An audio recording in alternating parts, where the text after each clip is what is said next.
there's an argument to be made that the best player in the NBA right now is Tyrese Haliburton. I'm not saying he is the best.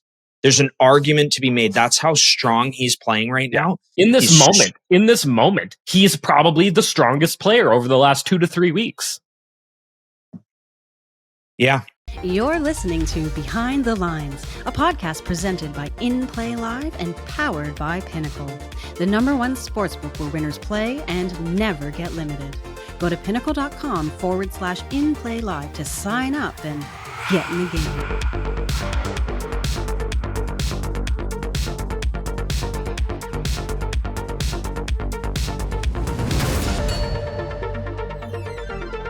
Welcome in. It's Behind the Lines, powered by Pinnacle, purifying the sports betting industry. I'm Shane. Pace is here on today's show. Eastern Conference Finals, Western Conference Finals, and getting into summer mode. But first, Pace, you've got a big announcement. I'm excited, man. You messaged me a few days ago. You're like, big announcement coming up. I'm like, what is it? You wouldn't tell me anything. You said you got to save it for the show. I had to tune in. Here I am. I'm tuned in. What is it? What do you got? Nick Sirianni is coaching the Eagles for 5 more years. No. After winning a Super Bowl, I imagine they're going to keep him around a little while. But I know that's not him. Come on, what is it? So really excited to announce that we're going to be hosting a live betting panel this year as one of the seminars at BetBash. What? Oh, okay. That's amazing. Incredible. You're hosting a seminar just focused on live betting. This is at BetBash. This is for everybody out there who's not familiar with it. It's run and organized by Spanky, a guy we had on the show, a very sort of long-time, well-established, successful sports bettor, somebody highly respected in the sports betting community. He's also the founder of America's Bettor's Voice, which is sort of an advocacy organization based in the U.S., focused on sort of advocating for players as sort of regulations get changed, rolled out, established, all that sort of stuff. BetBash takes place. This will be, I think, the 5th one, right, Pace? Am I right? 5th? I have no idea. I think it's the 5th annual BetBash that'll be taking place this summer in Las Vegas. It's been held, like I mentioned, established a few years back, started small, and it's grown over the years. Pace, you were there last year. You and Raj made it out to BetBash last year. I know you guys sponsored a pool party and had a great time, and we're able to get a lot of those, the people you met there here on the show. So we've brought many of those people and voices, faces to you guys over the course of the last, I guess, almost a year, 10 months, 9-10 months kind of thing since you guys got to BetBash, Pace. And we actually spoke to a lot of people who were going to BetBash ahead of BetBash as well. A lot of people in the sports betting community who are people who have been in it and well established for a long time. I'm thinking of Adam Bjorn, Joe Brennan, all of these sort of people sort of look at BetBash as kind of the premier event for sports bettors. Sort of premier conference and gathering and an opportunity, a sort of a meeting of the minds, if you will. So, Pace, give us a sense of how did this unfold then with inplayLIVE getting to host a seminar? Yeah, so last year attending BetBash was a real eye-opener for me from the standpoint of, number one, everyone's either a pregame sports bettor that follows sort of this system of looking for people to move money for them and kind of get money down through different outs that they have access to. And like, to an extent, BetBash is a conference that organizes that process for bettors. So wherever you are in the ecosystem, someone that has some buttered up primed accounts that, can move some money for some of these other players, they can get involved that way. Someone that can, get up and down the Strip or Atlantic City with cash, get money down for people on certain lines, a lot of that kind of stuff. And then there's definitely some people that bet live, but almost every single one of them is past posting. So they're cheating, for lack of a better term. They're beating the sports books to the information as they see it unfold on the field, the court, or the rink. And that comes with a whole bag of worms itself. And I was overwhelmingly surprised and also extremely validated in the fact that live betting was completely and totally underserviced there. and also the people that I spoke with, how infrequently live betting is being used to profit from some of these people. So that kind of obviously sponsoring the last event till now, led to that conversation. And they know at BetBash that live betting is extremely underserviced. And Spanky himself said, it's a session he's going to want to attend because, it's foreign to him from the standpoint of how this whole process works. And everyone's always looking for new angles and edges, obviously. And I'm really excited to be able to represent, kind of the best of the best when it comes to live betting and get to speak at BetBash in front of people that are just way smarter than me, much better sports bettors. But at the same time, I think inplayLIVE and myself, I think I bridged the gap from, the really intelligent guys that do a lot of data science and modeling, and guys that we've had on the show like Harry Crane and some other people that I heard speak at BetBash last year, where I'm like, Jesus, this guy's a genius. Mm-hmm. I think we do a good job of bridging the gap between people like them, Shane, and people like you and me. People like us, yeah. Right. So we can find and say things that do simplify and help people understand a little bit better how this all works, that is a little bit more in their language. And then obviously with the live betting aspect of it, getting in a little bit more volume than some of the pregame bettors play, which leads itself to potentially faster losses, but also faster profit. And then of course, greater edges with live betting. So really, really looking forward to doing that. There's a couple of people that might be joining the panel with us that are outside of inplayLIVE, but we're still working on that process, and it's definitely in our hands, and it is official and confirmed. So very excited about it, and super humble and grateful to be the person that was called upon. Yeah, that's super. That is incredible. It's awesome. It's such a great opportunity for inplayLIVE as a whole. Like the entire community to be represented, like on a panel at an event like this, is just incredibly validating for just for yourself, of course, but more like for what you and Raj built, and anyone who's been a part of this community for a long time and has sort of played any kind of even a small role in the community. I think this is like, now you're in front of the best sports bettors in the world, people who are regarded as, Billy Walters will be there, or he has been there in the past and will likely be there again this year. And the people who will be recognized in the same light as someone like him, are all going to be at this event. It's a really, really cool opportunity. And I'm incredibly proud to be a part of inplayLIVE and to know that hey, this is that you're going to be out there kind of representing the community and what we do.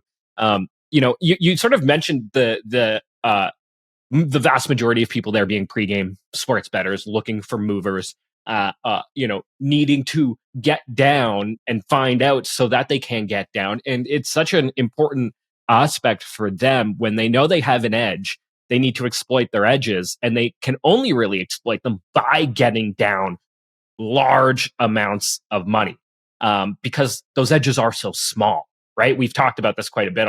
When it comes to pregame betting, the edges are so small. So in order for you to turn any kind of real profit that will impact your life in a meaningful way, you need to be able to get down a significant amount of money, because your edges are so small. I think one thing that might be eye-opening for them is how you can grow a very small bankroll into something meaningful, into, you can take a 4-figure bankroll and grow it to a 6-figure bankroll live betting, which is, I think, something that would be not impossible to do betting pregame, but it would be much, much harder and take much, much longer to do it pregame. Is that something you think you'll be focusing on when you go there? Yeah, to an extent. Maybe we don't want things to be elementary. We definitely want to get into some nuts and bolts of how to profit from live betting. So definitely some of the stuff that we did for the Pinnacle, Masterclass that we put together would be included in it. But at the end of the day, we do want to provide value to people, and at the same time, we don't want to give away our edges. So, you gotta thread a needle with a lot of this stuff. So yeah, that stuff will definitely be talked about. But if you're thinking like, oh, I already know that, we definitely will also be giving real examples of how that is the case, and showing, a few different processes for how to find edges and angles when it comes to live betting. And I think, like, separately of, giving a discussion or anything like that, people want the answer. People want, like, hey, just do this. Yeah. And there is an extent of live betting where you could say, hey, with this team in this situation, just do this. Just do this. Make Sharks that your third whole period season. money line. Shout out KB. Right? Like, just do this, and that be your sort of way to make money that year. And it might be easy for a year or a season or a month or whatever time frame it is. But the real success comes from really the long-term approach, the mindset, and the discipline. And that theory is so simple to hear. That execution is one of the greatest and most challenging things in life, no matter what it is. So, you hear these stories of Kobe Bryant's work ethic, and you hear these stories of Tom Brady's work ethic, and you're like, yeah, this all makes a lot of sense. You work harder than anybody else. But does anyone truly know what the execution is like for that? Kobe Bryant waking up at 4 a.m. every single day to get 5 hours ahead of the rest of his teammates and opponents for his ability on the floor. That's torture. That is a form of human torture. So if you're a person that thinks like someone's just going to flip a switch for you, yeah, that stuff does happen. But if you think that it isn't going to take remarkable execution from your side, no matter what it is, whether it's betting or anything else, then you're living in a fantasy land. So excited to bring the info. But at the end of the day, like I know firsthand, it doesn't matter how many people you teach how to successfully bet at sports. Execution, discipline, mindset, money management. There's nothing without it. Yeah. There's a real audience out there. I would say the vast majority of people who dabble in sports betting need to hear that message first, before they really sort of start trying to grasp the ins and outs of live betting. But you're going to be talking to a group of people that for the most part, a large portion of them have all of those fundamentals already. And I think that's where you're really going to sort of be able to sort of go deeper. Well, I think, Shane, too, it might come as a surprise to some people, but some of these storied sports bettors that have kind of, got their names on plaques and built this unbelievably successful career beating the sports books. It's not to take anything away from them, but a lot of them very much will reference the glory days, and they do it time and again as if the opportunities aren't there anymore. And I sometimes look at betting and I'll look at my last season or my last year and I go, was it as easy? Was it difficult? Did I go through some really serious learning lessons? And then I go, was it my best year financially? Still the answer is no. Like the obvious answers are the ones for all that stuff. But I go, this is what I did from A to B, net of all those challenges. And I wouldn't replace that for anything. And like this living in the past mindset, I'm not a big fan of.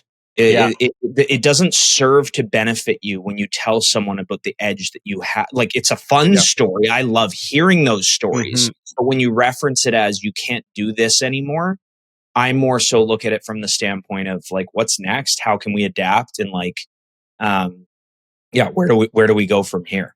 Yeah. Yeah, I know I went through that myself. Specifically, I've talked about this plenty of times, but betting women's college sports, especially women's basketball, I had a great year with it. One of the things that sort of rocketed me to the moon, so to speak, early on in my inplayLIVE journey, and then the following year, it was a much harder edge to exploit, and I had to learn that the hard way and make changes, make adjustments, and sort of, perhaps grow my portfolio of betting and the skills that I have in terms of, the sports I'm going to look at and the opportunities I'm going to look at. And I can tell you that this past sports year, I really was able to find things easier, I guess, than I'd had the previous year, having gone through that. And, that's what it's about, right? It's about learning, growing, and finding the new ways to exploit the edges. And the edges are still there. They're always there. You just got to find them. Yeah. And yeah, wow, that's really cool, man. I'm excited. I can't wait because I'm going to be there, so I get to watch the panel. I'll be on the sidelines cheering you on. You don't know who you're doing it with, though, so that's a bit of a mystery. We have an idea of who we're doing it with. Okay, cool. That we can't discuss yet. Sure. Well, when we can, that'd be great. It'd even be awesome to maybe have a couple of those people, one or two of them, even come here on the podcast and chat with them, whether it's before or after or something like that. Because I'm sure whoever they put up there with you is going to be somebody with some knowledge to share, and will absolutely bring a ton of value to the discussion. Yeah, it's us. It's who we're choosing to come up with us, but. Cool. Which is really cool. But yeah, they'll definitely be someone that knows what they're doing, and differently from inplayLIVE as well, which is always really nice to hear from someone else that's making money in the space, outside of the stuff that we're doing. Mm-hmm. And yeah, it's super exciting. On that note, too, Spanky is he's going to do the podcast for us. It'll be middle of July episode to talk about BetBash, and I'm really excited for that episode, Shane, because I'm not going to in any way bash the guy, but I do want to challenge him on some of the things from the event that I think need an adjustment. And it might be a little too late for some of those, but I do want to say to him, like, hey, these are some of the struggles that we had with the event, and see what he's doing to improve, because I know that very much is his thing. Like his life now is this event. And he wants to improve it every single year. So I'd love to see some of the ways that he's planning to do that for this year. And obviously that'll be a great way if you're thinking about going to make a decision, like, hey, this is something that I definitely want to be there for, or hey, maybe this is something down the road for me. Cool. That'll be great. Yeah, I look forward to having him back on the show and chatting with him again. The last time we had him on, we talked a lot about sort of his journey in sports betting and a lot of that, aspect. We talked a little bit about Bash, but it'll be nice to have him on to have a conversation more about BetBash, the future of sports betting, where he thinks things are going, all that sort of stuff. So really great to hear that he's coming back on the show in a couple of months. That'll be a lot of fun. Pace, while we're on it then, and we're talking about events and conferences and going to things and learning opportunities, we got to talk about the IPL event, which is much sooner. I think we're like a month away, just over a month away, 5 weeks away from the inplayLIVE annual retreat. And I think this is the 5th annual retreat. Am I right? 5th? Yes, that one I can answer with confidence. This is the 5th annual inplayLIVE Pro event. And if you're listening to this and you have attended an event before and maybe you're no longer in the community, and you go, hey, that was a really fun time and I met some great people, and maybe you're still betting with some of those people today, you can attend the event if you are not a member for the first time this year.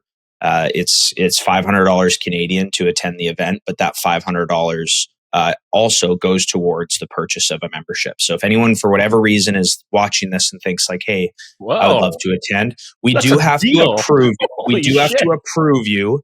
It isn't like anyone can just show up and be there. We do have to kind of know who you are and approve you. But if you are interested, just again on our free Discord server, just shoot Raj a DM and we'll figure that out. And what's nice about it is maybe you're on the fence about joining and you go, I'd love to, go to the event and talk to some members. Well, again, that money that you put towards the event would be used towards the purchase of an inplayLIVE membership, provided that it is booked within the calendar year. So there's some people that are like, oh, I'll be back for football season. Maybe you want to attend the event.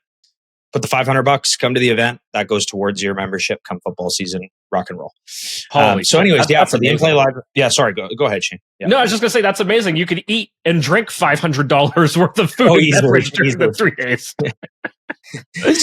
Separately of the value and the fun that we do. Yeah, yeah, because I mean the food is amazing. Pace, you do a great job with whoever you hire for the catering each day. Like the food, there's more than enough food. You never go hungry, and you'll never be thirsty.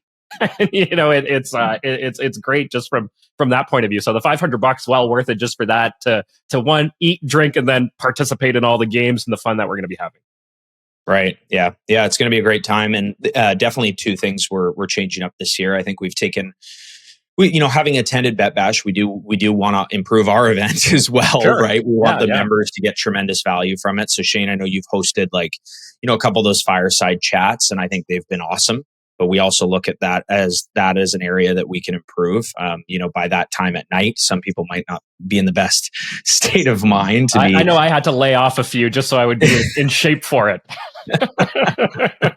Right? Like, honestly, I got value out of those. They were tremendous. But last year I would say it was 50-50 on attendance. The other 50% were watching Dukes flip blackjack hands in the other room, and you'd hear the screaming in the distance while they were on. So yeah, with this year in particular, we're going to definitely have an educational focus on one of the days with some really, like, I believe 10 out of 10 seminars on some stuff that can really help people beat sports books. And this isn't like, hey, we're going to teach you how to win money from betting. This is like, no, we're getting into some nuts and bolts of like the sustainability of some sports books, how to beat multiple sports books, what to do when you're running out of sports books. Like those types of discussions are going to be had at these seminars, and they're going to be location based. So, if you're in a regulated state in the United States, there's going to be a seminar for you. If you're in Canada outside of the regulated markets, there's going to be a seminar for you. So, extremely valuable content and information is going to be coming out of this thing.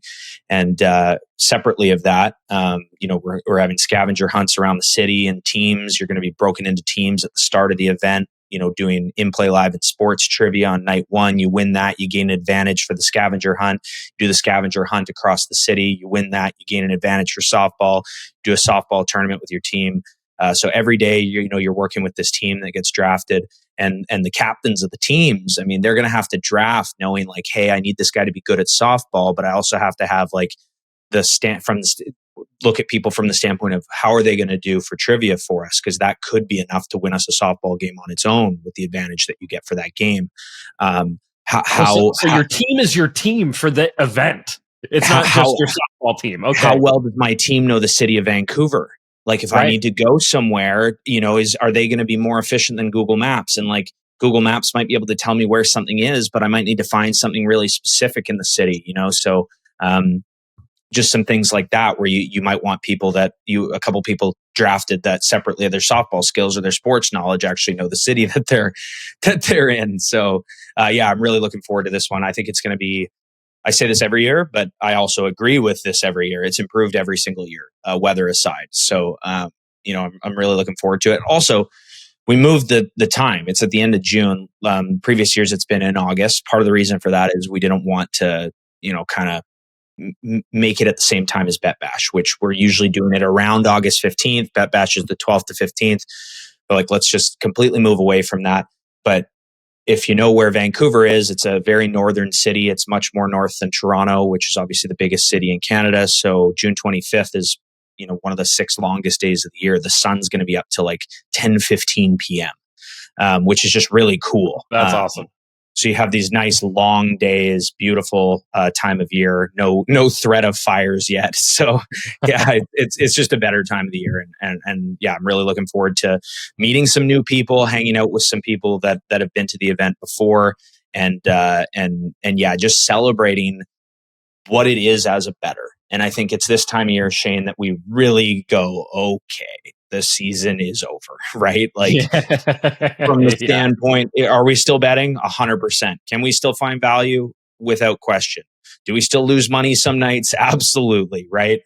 But it really is September or the end of August, that first college football day. Yeah. It's the end of August until, the end of April. I would say the end of round 2 of the playoffs. Yeah, the sports equinox New Year for sure is that end of August, beginning of September time frame there, where it's like, all right, we're into a new sports season now. Yeah, so looking back on that time, end of June, the NHL and NBA playoffs will have just ended, and just celebrate the success that we've had. And maybe if you haven't had the most success, meet the people that have and learn how you can do the same for the upcoming season. And a lot of people make a big deal about this downtime, like, there's nothing to bet on, or maybe they're grinding out baseball or whatever it is they're doing. Preseason of the NFL starts at the very beginning of August. And as you guys know, I bet the preseason of the NFL religiously. Yeah. Like religiously. It's like a 6 to 8 week break. Enjoy it and get ready to plug back in. Not to mention we're still betting CFL in that time frame, but take the 6 to 8 weeks, enjoy them, and rock and roll. Yeah, I want to come back. I want to circle back to this conversation in just a little bit here because there's a lot actually in the summer that and it's all good. There's a lot that we can focus on through if you want to and you want to keep rolling. There's a lot, and if you just want to take a break because it's a perfect time to take a break. But I want to get back to that in a moment. But Pace, we gotta dive into the conference finals now. We've got conference finals in hockey. We've got conference finals in the NBA, and we're sort of at a spot here where they haven't even started yet. These series have just been decided. Why don't we start with the NHL? We'll start in the Eastern Conference with the heartbreak that is very palpable in my part of the country right now after the Leafs were just destroyed in Game 7. It wasn't even close. It was just a hard game to watch come the middle of the second period and beyond. Once that first goal for Florida went in, it seemed like the Leafs just crumbled from there. I think they gave up 3 goals in 5 minutes. It was just brutal and terrible. And every talking head out there has an opinion today. Everyone with Twitter fingers has a thought about the Leafs today and what the problems are. It pays just as somebody who's watching from the other side of the country and really doesn't have any kind of bias at all, because I don't think you're a Leafs hater. I am. You are. Okay, well, you're somewhat of a perhaps a toned down Leafs hater. You don't put it out there that much. But what are your thoughts on what's wrong with that Leafs organization? I'd love to hear it from somebody that is watching from Vancouver. The fans. It's our fault. Yes. Explain. Come on. How is it the fans' fault? Do we put too much pressure on the players? Is that what it is? Because I'm hearing a lot of that today. That the fans put too much pressure on the team to win. Okay. Here's the thing, right? There's this joke about the Toronto Maple Leafs, obviously being terrible for years and years and years and years and years. Yeah, and they're not terrible. That is the joke, though, right? Like they make the playoffs and they lose, or they lose in fashion that they never should. They choke, whatever. I'm in Vancouver. We follow hockey. Our team sucks. It sucked for multiple people's lifetimes. It sucked since the dawn of existence. There's like these glory days of this one year where cup finals were made, 2011, 1994, and then I think they were in the finals before I was born or something at some point. It's like we know we suck. We just get worse, and it allows us to drop. People in Vancouver don't have this alma mater college they came out of where they're biased to the Arkansas Razorbacks or the Tennessee Volunteers. We don't have overwhelming bias towards the Canucks. We've got all these people that are like Canucks seasons ticket holders. They're cheering for Vegas because they go down and watch Vegas. They're cheering for the Oilers because they want a Canadian team to win the cup. The list goes on. And it's like, I look at Vancouver and I'm like, Jesus, these guys are insane. Like, you're cheering for teams, you're grasping at straws because you don't have anything else to cheer for in this city. Right. Meanwhile, in Toronto, it's like, there's just this overwhelming pressure from the fans where there's this expectation every single year, remarkable bias. And that is the problem. The bias and this is why I'm not a Leafs fan. It isn't the team. It's never been the team. I can't stand the fans. I'm sorry, Toronto. I love your city. I think you guys are great people. I can't stand the unrelenting bias towards that organization. There's very little insight to anything else other than this team. And the team had a great season again. I know they won a series last year, but they finally won a series again. They took the defending cup champions to 7 games. I think Florida could go on to win it all again this year, and I think there's a really good chance we see a repeat of the 2 teams in the cup final. A lot of things went well for Toronto, so the fans booing and throwing stuff on the ice, like, come on, it's garbage. It's garbage. Yeah, booing. And I don't mean disrespect to the people of Toronto. That's not what I mean. I think it's just there's so much money bet on the Leafs. There's so much bias. There's so much public action, and it's like life and death, and it's just not. It's just not. I think you're kind of hitting some things there. Like, there's so much angst around the team, and as soon as it's like playoff time, it isn't like this total positive vibe the whole time. Well said.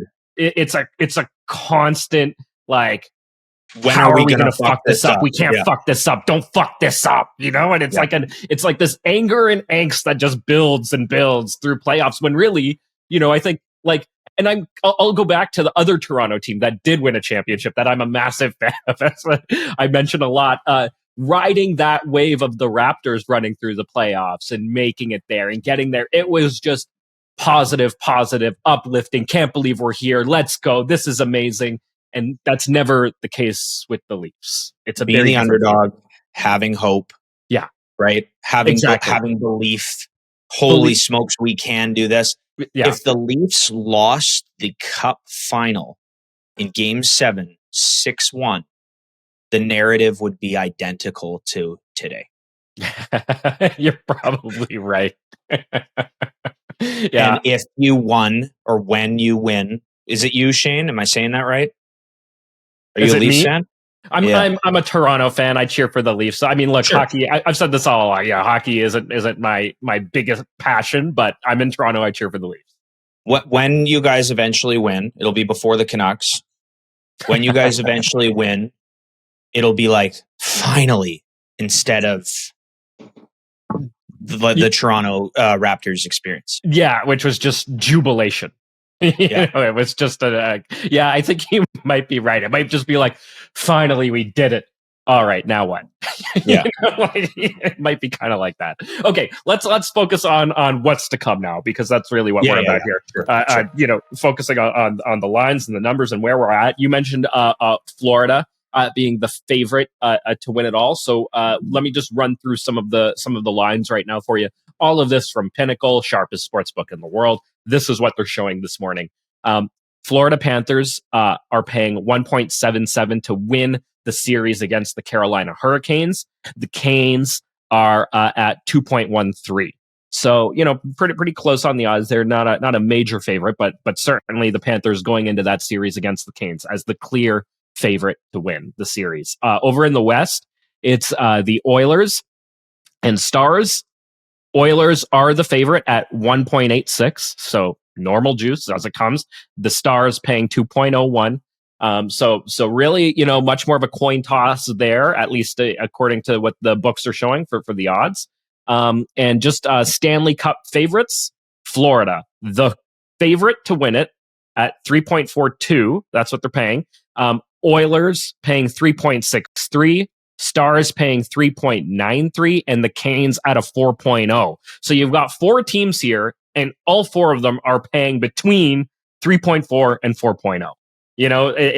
So really kind of, not an exact clear favorite. We'll get to the NBA where it's a very different story in a little bit. No real dog either, Shane. No real dog, no real clear favorite, a real toss-up for the Stanley Cup final winner.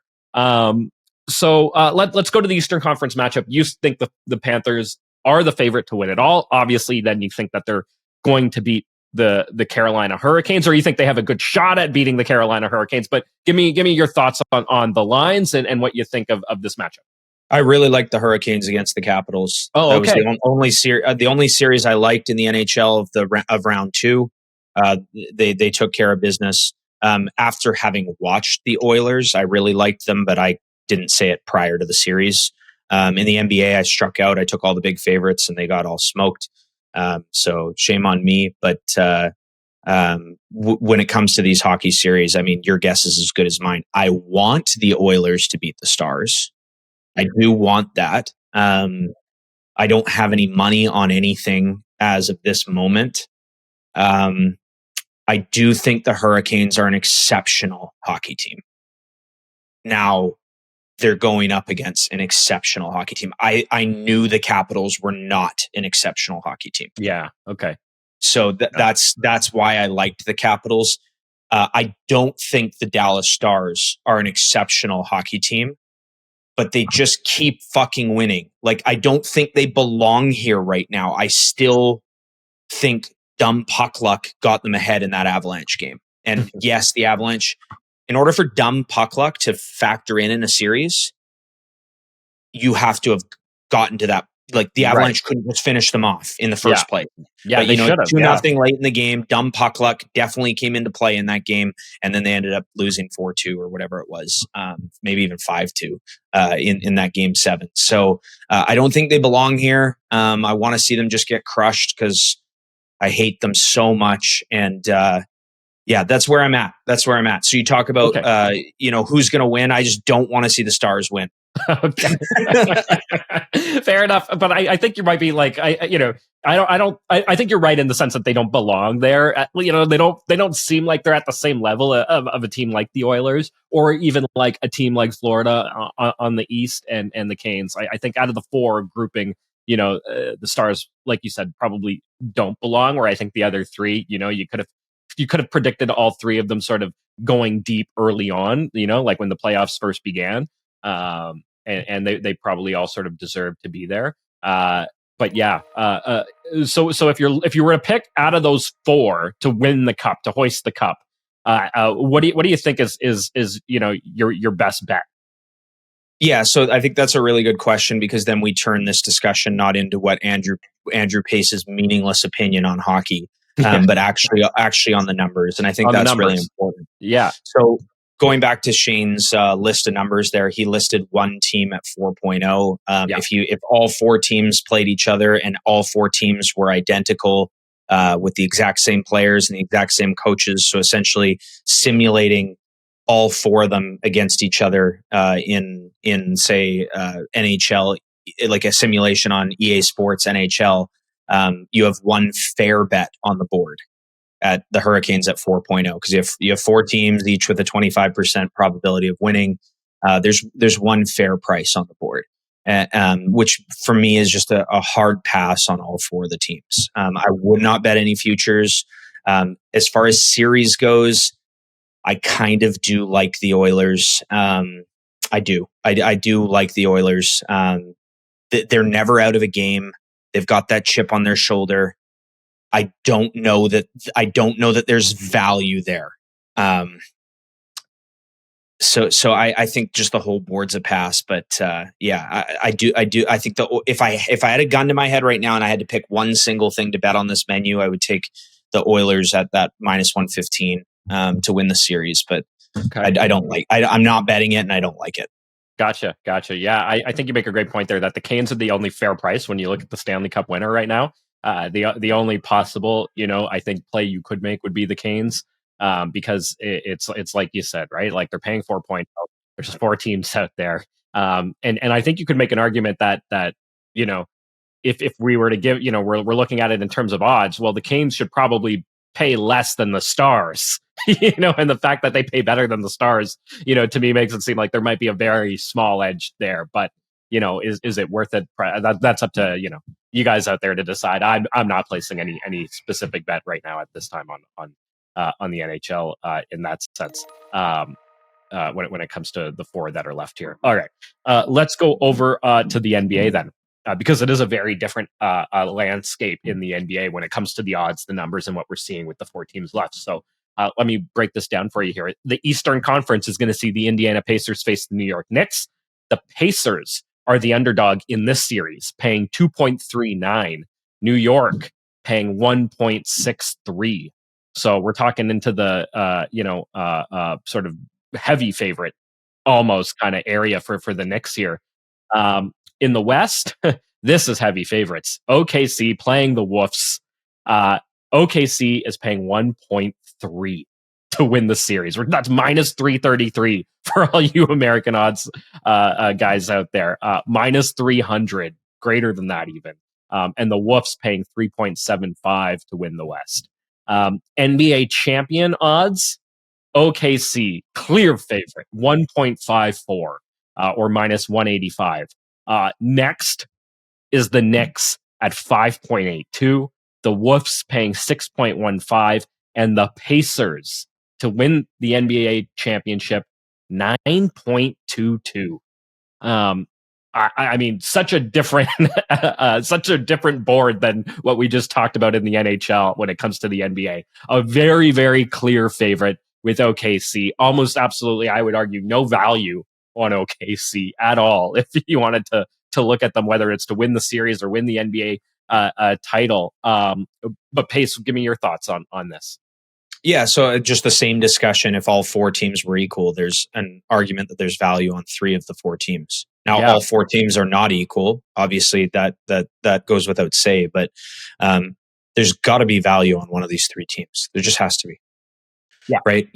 What are this? Here's a question for you. What is the Eastern Conference Final winner going to pay to win the championship against the Thunder? Like, let's say one of those Eastern Conference teams moves on, the Thunder move on. What is it going to pay for them to win it at that point? Well, I would say, like, if it's the Knicks that go forward, they're probably going to pay something like maybe 3.5. You know, with OKC being a big favorite, and if it's the Pacers, fuck man, the Pacers might pay 5.0. Yeah. So I mean, here we are with the Wolves paid 3.76. Is it going to be better or worse than that number? And this is where you get into the discussion of if there's got to be value on one of these three teams, and you're basically going to get the same price on the series for Oklahoma as you are the future for them to win it all. Betting against the Thunder to win the championship without a team, and you wouldn't bet all three, you'd bet not the Thunder. So you'd have to find a book that has that at a good price. Yeah. I think the Thunder should be favored to win the NBA championship. That goes without say. But I think there's value on these other teams. So what I was getting at there is if the Thunder are going to pay similar to win the championship after the Western Conference Final as they do right now, you're almost free rolling the Wolves to win the series, knowing that they still need to beat the Eastern opponent once they get there. So if you take that logic into the NBA championship, you might be able to get a really good price on not the Thunder. And by the time this is aired, there's been a game played, I believe. They play Tuesday or no? Is there a Tuesday game? Yeah, they play Tuesday. And here's the thing. Based on the line, not based on reality, based on the line, the Thunder are going to win that game. Where you'd want that is where you want the Wolves to steal game 2. That's where you would want that bet. Yeah. So provided the Thunder win game 1, these numbers are going to be even more appealing when you guys are listening to this. And I think not the Thunder is almost it's not a free roll of the Wolves winning the series. It's almost a free roll of the Wolves winning the series, where once the championship started, if you wanted to, you could almost get out of the bet at a small loss. That's how. And the other thing too is, once people see the Pacers or the Knicks come through the East Final, there's going to be a lot of people that start to believe in them, and a lot of money comes in and starts to move the lines. Thunder will still be favored if they do go through, but it'll get, I'm not going to say it's going to be a pick 'em, not even close. It'll be closer to a pick 'em potentially than this Wolves Thunder series is. So just look at those lines and go, holy smokes, I'm literally close to free rolling the Wolves winning the series with not the Thunder. And if they get through, there's a chance that there's a lot of hype on that other team and some money comes in. Now, I'm a lot more interested in these series, Shane, than the hockey series. Yeah. And more specifically, I'm interested in the Dogs. So I really like the Wolves in this series, and I really like the Pacers in this series. And I'm not going to take either of them to win the series, but you can take plus 3.5 in both the series and get almost close to normal juice. And if the Thunder did win game 1, you might be able to get close to normal juice. You can take plus 2.5 at normal juice in almost both the series. And you could take plus 3.5 in both the series at huge plus odds. So I think both of these series should go 6 games. Now, of course, I don't have a crystal ball that can see the future, but I do think there's value on the pluses for both the Wolves and the Pacers. So that will be something that I'll be keeping an eye on throughout the series, and might even bet them before the series starts. Wow, I like that look. Plus 3.5 and plus 3.5 parlay. I like that a lot, actually. So I agree with you on in the East. I think the Pacers. I think the Pacers are going to win the series. I think they're the better team. I think that they have all the momentum going for them. Tyrese Haliburton is like, we're witnessing a star in the making with that guy. Like, he is, as clutch can be with some of the shots that he's made throughout these playoffs so far. In the West, I think OKC is going to win the series. I think, do I think the Wolves can get one game? Yeah, I think they can get one game to cover plus 3.5. So I like that a lot. I do think I do just want to clarify, Shane, that is a really chalky thing that I just said. Like, it's, yeah, sure. Yeah. But I that's all it takes, right? Is for them to win one game. I think, like I said, I think the Pacers can win the series. That's where I fall there. I think OKC, having had to go 7 games with Denver, really tested them. I think they needed that test.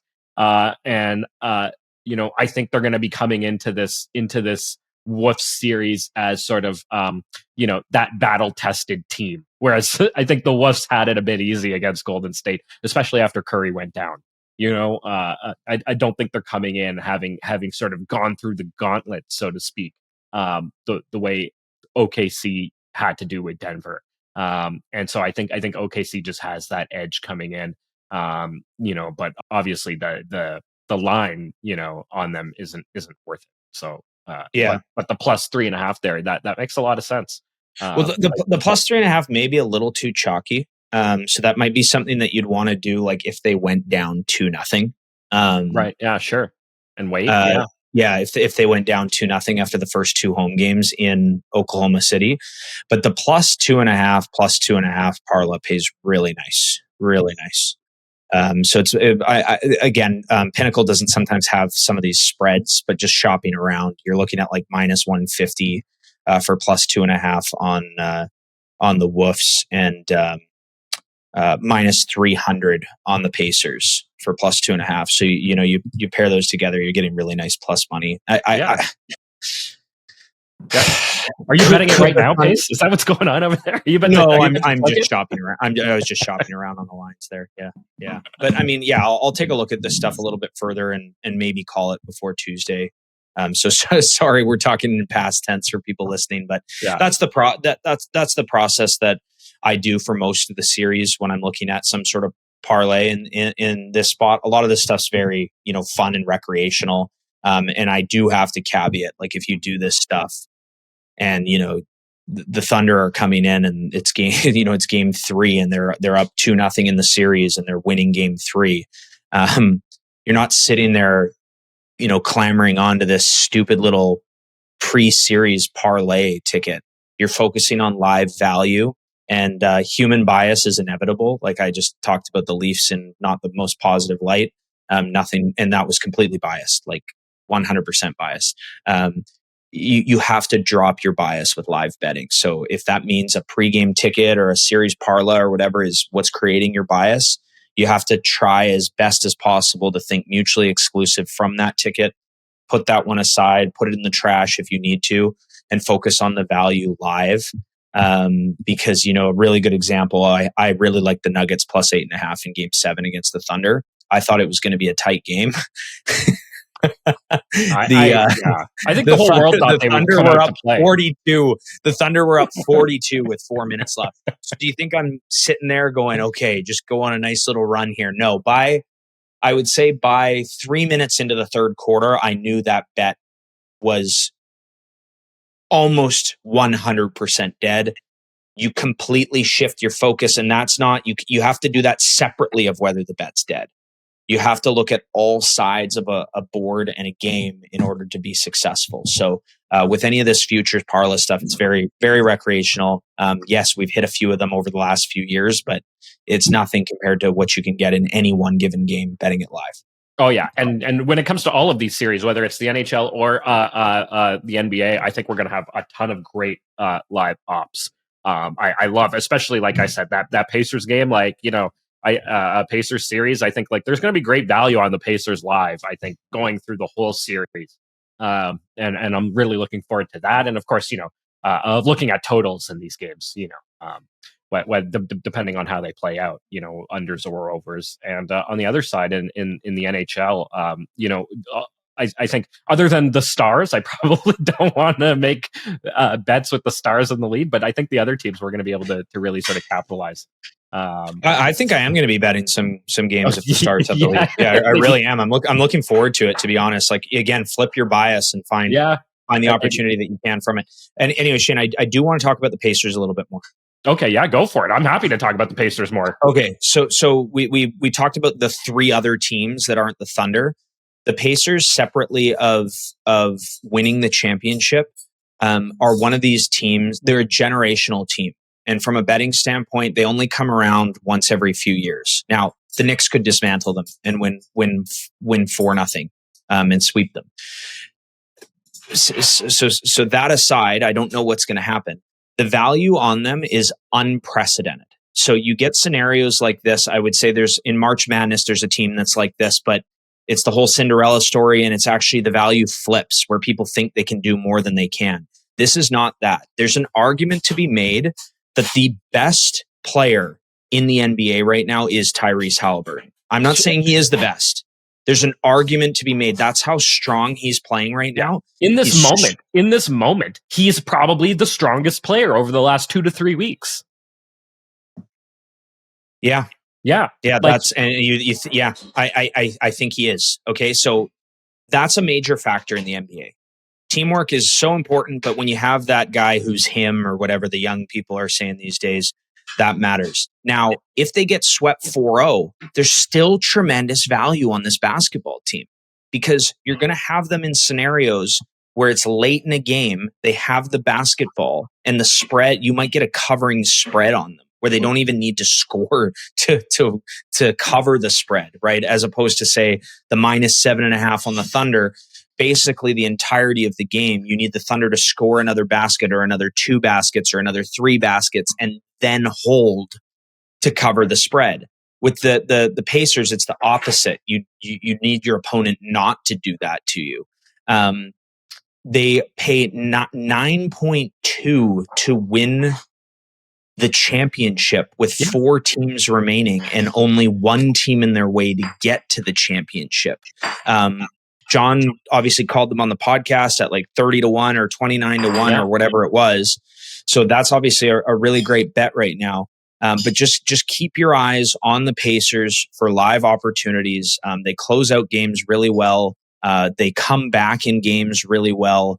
And they have the ability to come back in games, which is exciting, and also just crazy value on them. So even if they get swept, that doesn't mean that this statement is false. They play the end of the game well, and you're getting good value on them late. So capitalize. Yeah, I'm going to make a Pace-like statement here and say the Pacers are not getting swept. Not happening. Okay. Definitively. I hope that's not a Pace-like statement. I'm pretty sure you had made something very similar about the Knicks not having a chance.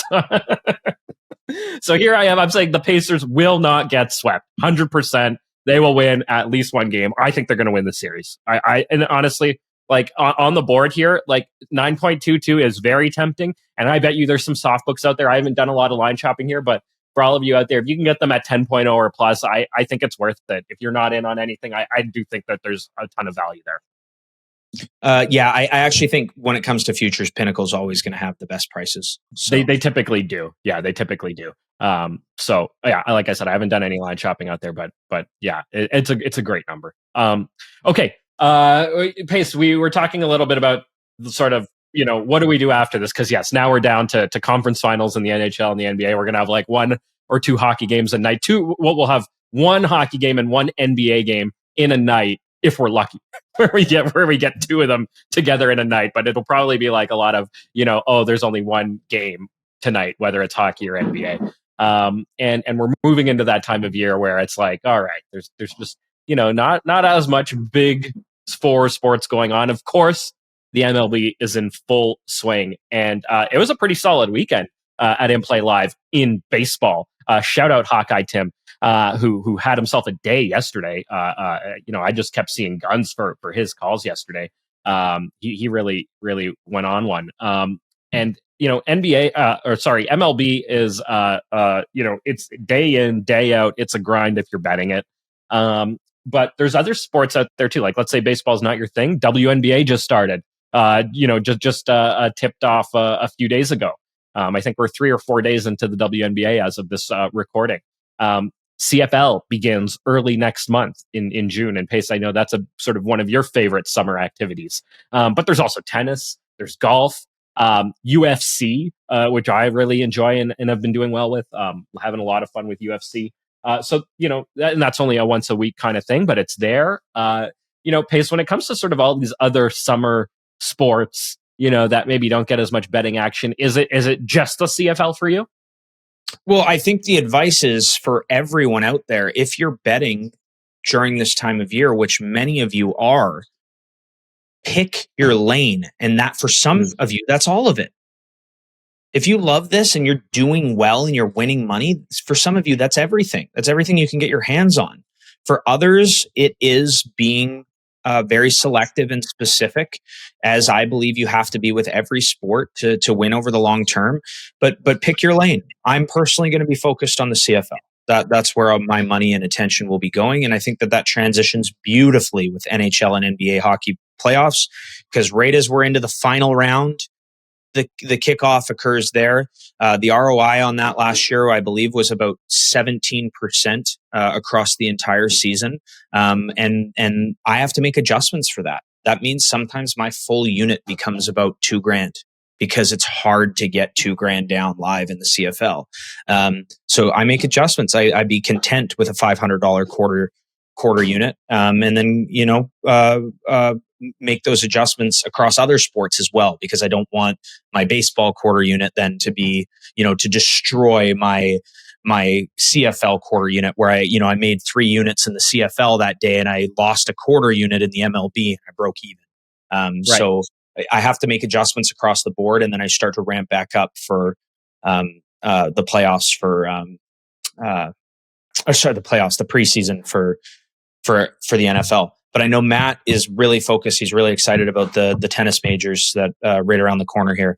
And there are some people that get pretty excited about golf. Poor Bryson. Yeah.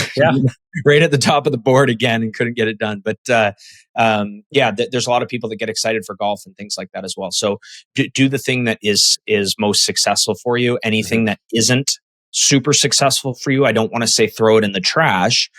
But if you're going to pursue it this summer, tread lightly and responsibly, and make sure whatever it is does have a track record. And if you are a part of our community, reach out to the pros that are calling that stuff, because we have everything tracked. And there's a lot of data behind the scenes that goes into this stuff.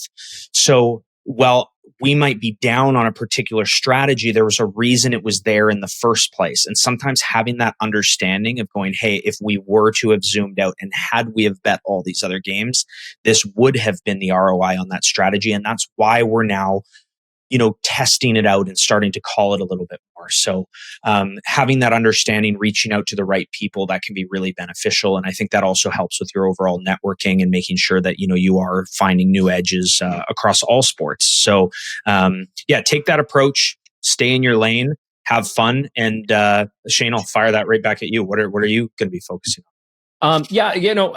For me, staying in my lane doesn't necessarily mean one sport, but what it means is looking at these in terms of, if I'm going to bet something on this sport, what is it? And what type of bet am I going to make? So an example might be baseball, for example. This is a great spot because I found myself now at a point where I would actually rather just bet baseball pregame.